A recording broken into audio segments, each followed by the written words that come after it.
Jangan ngomong pintar logika kalau kencing unta masih diminum, ya. Jangan ngomong-ngomong logika. Nah, itu dulu bereskan, ya.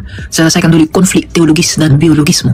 Berikut 8 penjelasan kami. Yang pertama bahwa hadis tersebut adalah perintah yang sifatnya khusus. Artinya itu bukan berlaku untuk semua orang. Maka hadis tersebut dipahami oleh sebagian ulama sebagai hadis yang sifatnya kasuistik. Solusi yang diberikan oleh Nabi kita SAW kepada salah satu suku dari kabilah Urainah yang mereka mengeluhkan sakit perut. Lalu kemudian Rasul SAW memberikan solusi kepada mereka untuk meminum susu dan kencingnya unta. Nah, perintah ini hanya berlaku untuk mereka, bukan untuk semua sahabat, apalagi kepada umat Islam. Buktinya, tidak ada kemudian riwayat yang menyebutkan bahwasanya para sahabat itu kemudian melakukan aktivitas membuat acara minum-minum kencingnya unta. Yang kedua, peristiwa tersebut adalah bagian daripada keluasan ajaran Islam yang membolehkan hal-hal yang dilarang menjadi boleh ketika dalam kondisi darurat. Sebagaimana kaidah menyebutkan, ad-daruratu tutbihul mahdurat. Kedaruratan, hal genting itu membolehkan hal-hal yang tidak dibolehkan. Yang ketiga, hadis tersebut berkaitan dengan perintah untuk berobat. Dalam pandangan mayoritas ulama, kencingnya unta itu najis, sehingga tentu tidak boleh dikonsumsi tanpa kebutuhan yang darurat atau yang sifatnya penting. Dan kondisi yang dipandang sebagai kedaruratan dalam Islam, yaitu kondisi berobat dari penyakit. Yang keempat, hadis itu harus dipahami sesuai konteks pengobatan di masa itu. Di masa itu, sudah menjadi hal kelaziman seseorang itu berobat dengan hal-hal yang mungkin agak sedikit aneh dan unik. Jangankan di masa lalu, hari ini saja masih bisa kita temui bagaimana seseorang berobat dengan darah dan juga kotoran hewan. Kalau di masa hari ini saja pengobatan dengan jenis seperti ini dikenal, lalu bagaimana dengan 15 abad yang lalu? Yang kelima, hadis ini juga memberikan kepada kita faedah bahwa kemanfaatan itu bahkan bisa kita dapatkan dari sesuatu yang kita pandang haram atau buruk sekalipun. Yang keenam, ilmu kedokteran modern itu telah mengungkap begitu banyak fakta. Setelah dilakukan penelitian, ternyata pipisnya unta itu mengandung semacam senyawa atau sesuatu yang bermanfaat bisa menyembuhkan berbagai macam penyakit. Di antaranya adalah penyakit perut. Di antaranya adalah informasi yang sudah banyak beredar, di mana Fakultas Kedokteran Al-Jazirah yang ada di Sudan itu sudah melakukan penelitian, yang mana ternyata kencingnya unta itu mengandung manfaat, bisa mengobati beberapa penyakit, termasuk di antaranya adalah sakit perut. Yang ketujuh, jangankan di masa lalu, di zaman modern hari ini saja, itu kita temukan adanya fakta, banyak obat-obat yang sangat dibutuhkan oleh umat manusia, itu bersumber dari sesuatu yang menjijikkan. Misalnya insulin yang itu diambil dari pankreas babi. Bahkan kemudian kita kenal adanya transplantasi dari tinja yang itu digunakan untuk pengobatan penyakit usus yang sudah sangat parah. Kalau di dunia kedokteran modern saja diterima adanya fakta-fakta seperti ini, lalu bagaimana dengan masa lalu? Dan yang kedelapan,